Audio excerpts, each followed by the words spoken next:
Bom dia, boa tarde, boa noite para quem está assistindo o vídeo. Bom, meu nome é Fabiano, estava devendo já um vídeo, o Patrick estava me cobrando já há um tempo.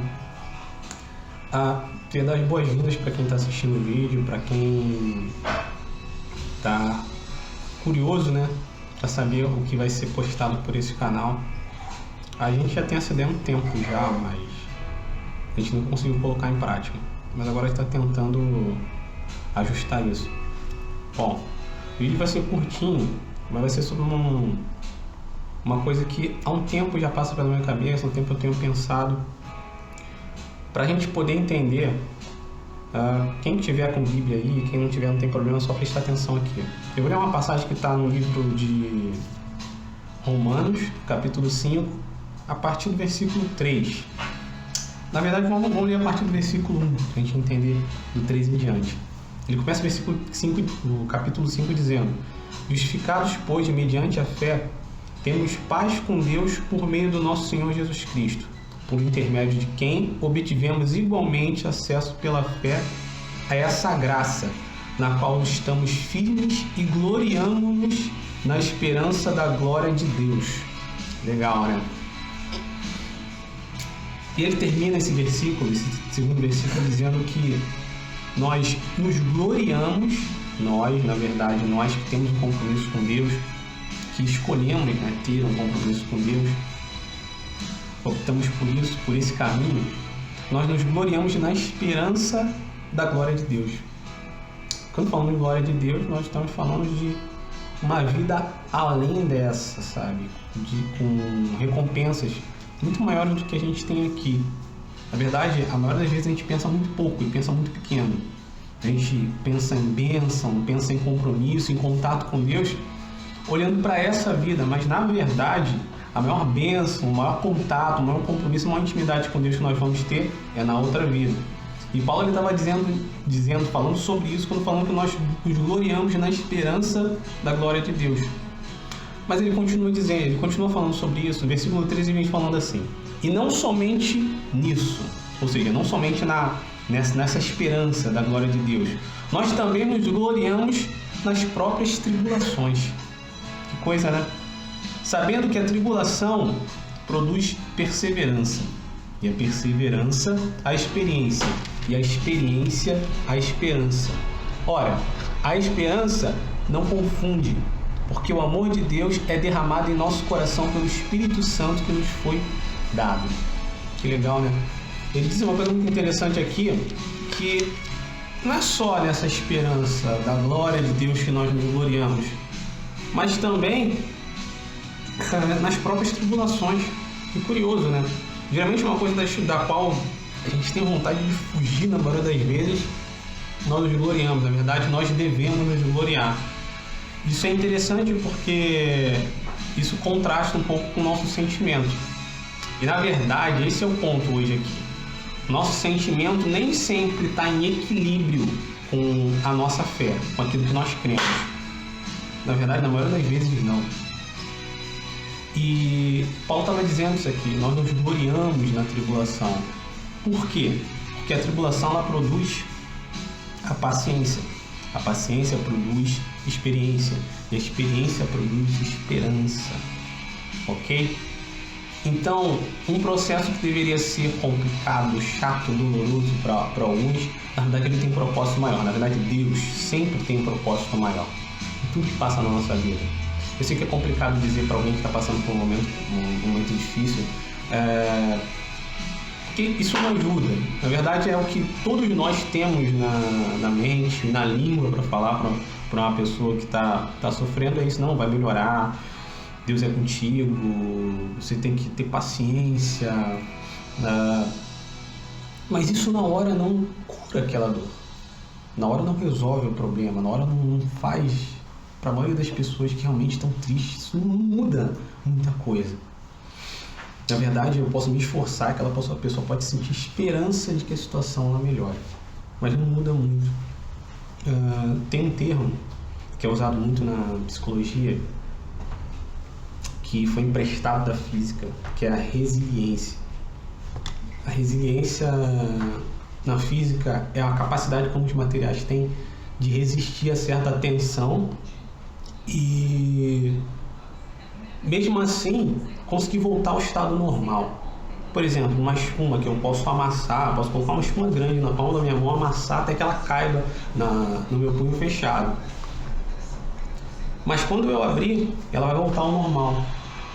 Essa capacidade é chamada de resiliência. Um elástico que ele é desse tamanho, eu posso esticar ele até aqui sem ele arrebentar, e se eu soltar, ele vai voltar ao estado normal.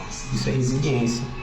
Bom, a psicologia pegou emprestado, né, digamos assim, esse termo da física e aplicou a nós, a mente humana, porque tem muitas pessoas que têm essa capacidade. Tem essa capacidade de sofrer tensão, de passar por momentos complicados, passar por traumas e mesmo assim conseguir voltar. Detalhe, entenda, não é passar por tudo isso e ter aquele peito de aço e não sofrer nada. Ao contrário, ela sofre o trauma. Como o elástico, ele se deforma, a espuma, ela se deforma, ela se comprime. Na verdade, o que acontece ali é que ela não resiste àquela pressão, àquela tensão. Na verdade, ela só se adapta àquilo. E quando aquilo passa, ela volta ao normal.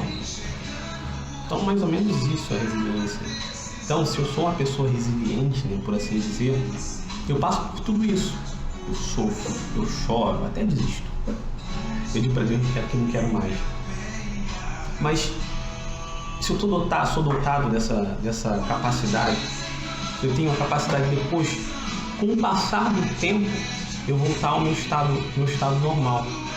Sabe, meu estado de fé, meu estado de esperança, meu estado de felicidade. Eu não sei, eu sou leigo em psicologia, mas eu creio que pela psicologia nem todas as pessoas são dotadas dessa capacidade. Mas espiritualmente falando, sempre que você toda pessoa que tem contato com Deus, firme compromisso com Deus, ela é dotada de várias capacidades. Aquela vida de super-homem, na verdade ela é dotada de várias capacidades. A partir daí, é escolha minha e sua usar aquilo que Deus me deu. Essa é uma das capacidades que Deus nos dá, de resistir. E detalhe, resistir não é não ser afetado, pelo contrário, eu sou afetado por tudo isso. Porém, eu tenho a capacidade de, ao passar do tempo, ou eu venço aquilo que está me afetando com a força que Deus me dá, ou eu resisto aquilo que está me afetando. E mesmo sendo deformado, mesmo sendo colocado num estado que é diferente do meu, eu tenho a capacidade de voltar ao meu estado normal. Deus me dá essa capacidade. Ele já nos deu esse dom. Então, porque a gente pensa às vezes que por nós não usarmos determinadas ferramentas, nós não a temos. Mas na verdade, essa palavra aqui, ela fala sobre paciência, sobre perseverança. Tem muita gente que acha que não tem paciência e não tem esse dom da perseverança, mas na verdade isso não é verdade. Se você um dia teve contato com Deus, teve compromisso com Deus, se você um dia soube o que é o toque do Espírito Santo, tenha certeza de uma coisa: você tem esse dom, você tem essa capacidade, porque ela não vem de você, ela vem de Deus. Então o fato de você não usar não quer dizer que você não a tenha. A verdade é que o mundo ou as situações, elas mudam de acordo com a nossa visão, de acordo com o nosso ponto de vista. Esse mundo, ele nunca vai se moldar à minha vontade. Claro que eu não tenho que moldar a minha vontade também a esse mundo. O que eu tenho que mudar é meu ponto de vista. Então, se eu começar a olhar para essa situação de maneira diferente, eu vi uma frase certa vez na televisão, foi num seriado, que ficou na minha cabeça, que na verdade os problemas, eles são oportunidades que ainda não foram apresentadas, que ainda não se apresentaram. Ou seja, cada problema que se revela na nossa vida é uma oportunidade para alguma coisa. Como eu disse aqui no iniciozinho, Deus não faz nada sem um propósito. Ele nunca faz nada sem um propósito. Então, qualquer coisa que aconteça na nossa vida tem sempre um propósito. Então, eu tenho que descobrir Às vezes eu sei o propósito e às vezes eu não sei. E quando eu não sei, eu tenho que descobrir. De repente, o único propósito de tudo aquilo que está acontecendo é eu resistir e esperar. Pegar todas as ferramentas que Deus me deu, resistir e esperar. Porque tem muita gente que é inquieta, não sabe esperar e acha que esperar é errado. Na verdade, não. Esperar é certo. Por que esperar é certo? Porque uma das maiores provas que qualquer ser humano, qualquer cristão pode passar é essa: esperar. É a prova mais dura, creio eu. Você esperar e não fazer nada, ou quando você não pode fazer nada, ter que esperar. É complicado porque vai contra a nossa natureza humana, não a nossa natureza cristã, a nossa natureza humana. Então, quando eu uso a resiliência, que é essa capacidade que Deus me deu, sabe, eu conheço muita gente que já pensou e já falou que não ia conseguir resistir a determinada situação. A situação passou e ela continua.